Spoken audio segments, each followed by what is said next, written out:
RBSC education academy में आप सभी का स्वागत है।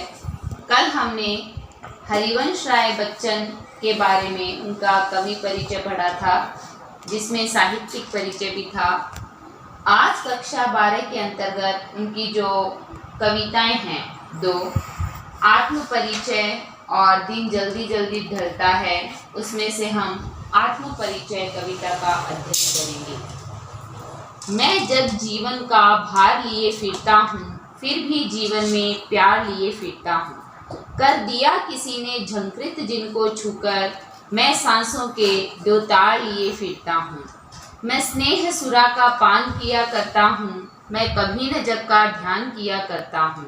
जग पूछ रहा उनको जो जग की गाते, मैं अपने मन का गान किया करता हूँ। इसमें देखिए जग जीवन यानी अपना जो सांसारिक जीवन है, भार यानी उसमें जो हम उत्तरदायित्व निभाते हैं।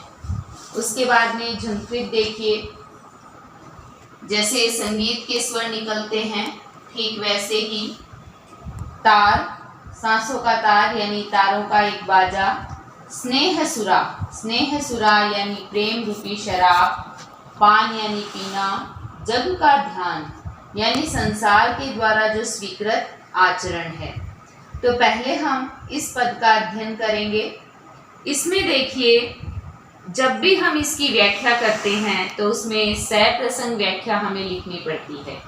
सह प्रसंग व्याख्या के अंतर्गत पाठ्य पुस्तक का नाम, कवि का नाम, कवि की कृति का नाम और उस पद का भाव ये लिखना पड़ता है। तो ये कविता है तो इसका हो जाएगा काव्यांश। हम लिखेंगे ऐसे। प्रस्तुत काव्यांश हमारी पाठ्य पुस्तक आरोह में संकलित कवि हरिवंश राय बच्चन की रचना आत्म परिचय कविता से लिया गया है। फिर कवि बता रहे हैं कि वह जीवन के उत्तरदायित्वों को निभाते हुए सभी के प्रति प्यार और कृतज्ञता व्यक्त करता है या करते हैं। तो देखिए, मैं जग जीवन का भार लिए फिरता हूँ। कवि बच्चन कहते हैं कि मेरे ऊपर अनेक सांसारिक उत्तरदायित्व है, जिनके कारण मेरा जीवन भार स्वरूप हो गया है। फिर भी जीवन में प्यार लिए फिरता हूँ, यानी मेरे जीवन में अनेक उत्तरदायित्व है, फिर भी मैं सभी के प्रति मेरे मन में प्रेम और स्नेह का जो भाव है वो लिए हुए घूमता हूँ। कहने का अभिप्राय ये है कि मेरे मन में उनके प्रति स्नेह और भाव है। कर दिया किसी ने झंकृत जिनको छूकर, आगे कवि कहते हैं कि किसी ने अपने प्रेम पूर्ण स्पर्श से मेरे जीवन रूपी सितार को संगीतमय कर दिया है। मैं सांसों के दो तार लिए फिरता हूँ। उस मधुर प्रेम राग के सहारे मैं इस जीवन को बिता रहा हूँ। मैं स्नेह सुरा का पान किया करता हूँ, मैं कभी न जग का ध्यान किया करता हूँ। आगे कवि कहते हैं कि मैं सदैव प्रेम की मदिरा में मस्त रहता हूँ। मैं इस संसार की जो अनावश्यक बातें हैं उनकी कभी भी चिंता नहीं करता। जग पूछ रहा उनको जो जग की गाते, मैं अपने मन का गान किया करता हूँ। यानी कवि इसमें कहते हैं कि इस संसार के अंतर्गत संसार जो है उनकी ही प्रशंसा करता है, उसकी ही हाँ में हाँ मिलाता है। लेकिन कवि ये कहता है कि जो संसार में प्रशंसनीय होते हैं, दूसरों को खुश करने वाली कविताएं लिखते हैं, लेकिन मैं ऐसा नहीं हूँ। मैं अपने मन को सुख देने वाले विचारों को ही अपनी कविताओं में प्रकट करता हूँ। यानी इसमें ये बताया गया है कि जो मुझे अच्छा लगता है मैं केवल वैसी ही कविता लिखता हूँ। जब हम इसका विशेष लिखेंगे तो विशेष में सर्वप्रथम हम लिखेंगे भाव, कि कवि ने क्या भाव स्पष्ट किया है। उसके बाद में भाषा, फिर अलंकार और उसके बाद शैली। तो इसमें देखिए जो भाव है कि कवि ने अपने मन की बात स्पष्ट रूप से कही है और प्रेम कवि के मन पर मदिरा के समान प्रभाव डालता है और उसको मस्त बना देता है। भाषा खड़ी बोली हिंदी भाषा का प्रयोग किया गया है। भावात्मक शैली में वर्णन किया गया है और रूपक अलंकार का इसमें प्रयोग है। जग जीवन, सांसों के तार या स्नेह सुरा। दूसरा पद देखिए, मैं निज उर के उद्गार लिए फिरता हूँ, मैं निज उर के उपहार लिए फिरता हूँ। है यहाँ अपूर्ण संसार न मुझको भाता, मैं स्वप्नों का संसार लिए फिरता हूँ। मैं जला हृदय में अग्नि दहा करता हूँ, सुख दुख दोनों में मग्न रहा करता हूँ। जब भव सागर तरने को नाव बनाए, मैं भव मोजों पर मस्त बहा करता हूँ। इसमें देखो कवि हरिवंश राय बच्चन कहते हैं कि वह सुख दुख को समान भाव से ग्रहण करते हुए मस्ती के साथ अपना जीवन यापन करते हैं। मैं निज उर के उद्गार लिए फिरता हूँ, यानी कवि कहते हैं कि मैं अपने हृदय के भावों को अपनी कविता के द्वारा व्यक्त करता हूँ। मैं निज उर के उपहार लिए फिरता हूँ। आगे कवि कहते हैं कि मेरी कविता में संसार के कल्याण की कामना है और यही संसार को मेरा उपहार है यहाँ अपूर्ण संसार न मुझको भाता, मैं स्वप्नों का संसार लिए फिरता हूँ। आगे कवि कहते हैं कि मेरी दृष्टि में ये संसार अधूरा है जो मुझे प्रिय नहीं है, इसलिए मैं अपने सपनों के संसार में मग्न रहता हूँ जहाँ कोई चिंता और किसी प्रकार का अभाव नहीं है। मैं जला हृदय में अग्नि दहा करता हूँ, सुख दुख दोनों में मग्न रहा करता हूँ।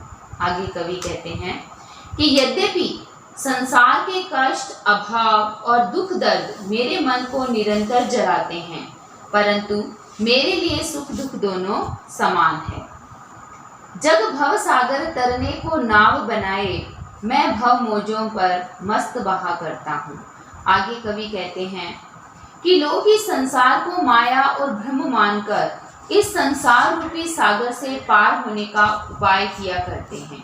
वे पुण्य कार्यों को नाव बनाकर संसार से मुक्ति चाहा करते हैं, लेकिन कवि मस्ती के साथ संसार सागर की लहरों पर बहा करता है या बहता रहता है।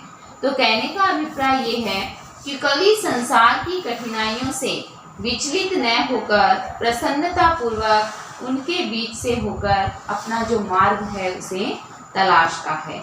यानी इसका जो भाव है वो यह है कि कवि को ये संसार अच्छा नहीं लगता, वह अपने स्वप्नों के प्रेम भरे संसार में जीना चाहता है और हर परिस्थिति में वह अपने जीवन के उद्देश्य को पाना चाहता है और उसने अपने जीवन का उद्देश्य बना लिया।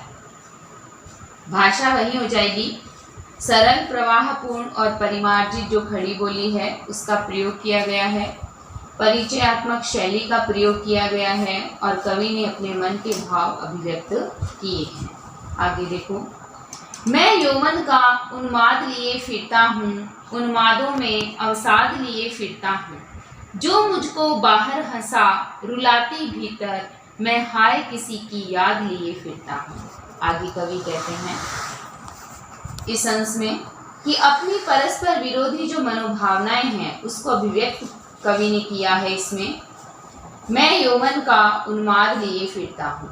कवि कहता है कि वह युवा अवस्था के उत्साह से भरा हुआ है, उन्मादों में अवसाद लिए फिरता हूँ। आगे वे कहते हैं कि उत्साह की अधिकता ने उसको पागल सा बना दिया है, यानी वह समस्त विश्व को प्रेम की शिक्षा देना चाहता है और कहता है कि अपने प्रयत्न में सफलता मिलती न देखकर उसका जो मन है वो निराशा और कष्ट से भर जाता है।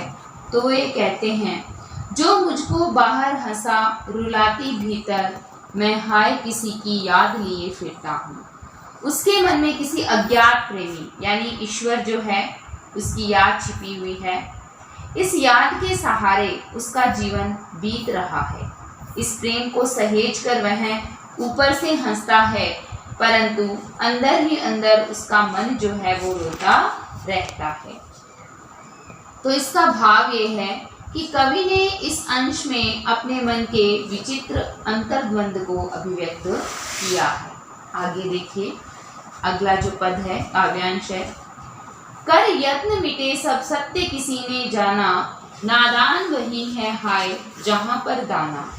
फिर मूढ़ ने क्या जग जो इस पर भी सीखे, मैं सीख रहा हूँ सीखा ज्ञान भुलाना। यानी फिर हम जब इसका प्रसंग लिखेंगे तो हम लिखेंगे प्रस्तुत काव्यांश हमारी पाठ्य पुस्तक में संकलित कवि हरिवंश राय बच्चन की कविता आत्म परिचय से लिया गया है। इस अंश में कवि सत्य की खोज में लगे लोगों को नादान बताते हुए ज्ञान के भंडार से मुक्त होने का संदेश दे रहा है। कर यत्न मिटे सब सत्य किसी ने जाना। कवि कहता है कि संसार में सभी लोग परम सत्य की खोज में लगे हैं, परंतु उनके नानाविध प्रयत्न जो है वो सफल नहीं होते और वे थक हार कर बैठ जाते हैं। नादान वही है हाय जहाँ पर दाना, यानी सांसारिक बातों को जान खरी लोग स्वयं को ज्ञान संपन्न समझते हैं, परंतु वास्तव में वे अज्ञानी है। फिर मूढ़ ने क्या जो इस पर भी सीखे, यानी सच्चे ज्ञान के अभाव में सत्य का साक्षात्कार नहीं हो सकता और इस बात को जानकर भी वे अनजान बने रहते हैं। इतने पर भी लोग जो है वो सांसारिक ज्ञान को सीखने में लगे हुए हैं। मैं सीख रहा हूँ सीखा ज्ञान भुलाना। आगे कवि कहते हैं कि ऐसे लोगों को मूर्ख ही कहा जा सकता है। यह जानने के बाद मैंने जो कुछ अब तक सीखा है उसे भुलाने की चेष्टा कर रहा हूँ। यानी सत्य का जो साक्षात्कार सच्चे ज्ञान के बिना संभव नहीं है, परंतु इस संसार के जो लोग हैं वो ज्ञान में फंसे रहकर भी सत्य को पाने के स्वप्न देखते रहते हैं। यानी संसारिक जो मोह माया है उसमें फंसे हुए हैं, फिर भी सत्य को पाने का स्वप्न देखते रहते हैं। आगे देखिए, मैं और जग और कहाँ का नाता, मैं बना बना कितने जग रोज मिटाता। जग जिस पृथ्वी पर जोड़ा करता वैभव, मैं प्रतिपक्ष से उस पृथ्वी को ठुकराता। इसमें कवि हरिवंश राय बच्चन जी कहते हैं कि अपना तथा संसार का जो लक्ष्य है वो अलग अलग बता रहे हैं। कवि कहते हैं कि इस संसार से उसका कोई संबंध नहीं, उसके और इस संसार के लक्ष्य अलग अलग हैं। कवि सत्य की खोज के लिए आध्यात्मिक ज्ञान को पाने में लगा है, तो यह संसार भौतिक सुख सुविधाओं के संग्रह में लीन है। कवि होने के नाते वह अपनी कल्पना में अनेक लोकों का निर्माण करता है और अनुपयुक्त देखकर उनको मिटा देता है। यह संसार धन संपत्ति के संग्रह में लगा है। कवि इस संसार को ठुकराकर सत्य और प्रेम के पथ पर बढ़ना चाहता है। यानी कवि कहते हैं कि मुझे इस संसार से कुछ लेना देना नहीं है, मुझे तो सत्य और प्रेम के पथ पर अग्रसर होना है, और वे यही कार्य करते हैं। आगे देखिए, मैं निज रोदन में राग लिए फिरता हूँ, शीतल वाणी में आग लिए फिरता हूँ। हो जिस पर भूपों के प्रासाद निछावर, मैं वह खंडहर का भाग लिए फिरता हूँ। आगे कवि जो है परस्पर विरोधी कथनों के द्वारा अपनी जो मनोभावना है उसका परिचय करवाते हैं या उसको अभिव्यक्त करते हैं। मैं निज रोदन में राग लिए फिरता हूँ, यानी कवि कहते हैं अपने प्रियतम के विरह में जब उसके नेत्रों से आंसू टपकते हैं तो उसमें संगीत का राग छिपा हुआ होता है। शीतल वाणी में आग लिए फिरता हूँ। फिर वे कहते हैं कि विरह की ये अग्नि ही उसके शीतल और मधुर वाणी में कहे गए गीतों में व्यक्त होती है। यानी शीतल वाणी है लेकिन उसमें भी आग है।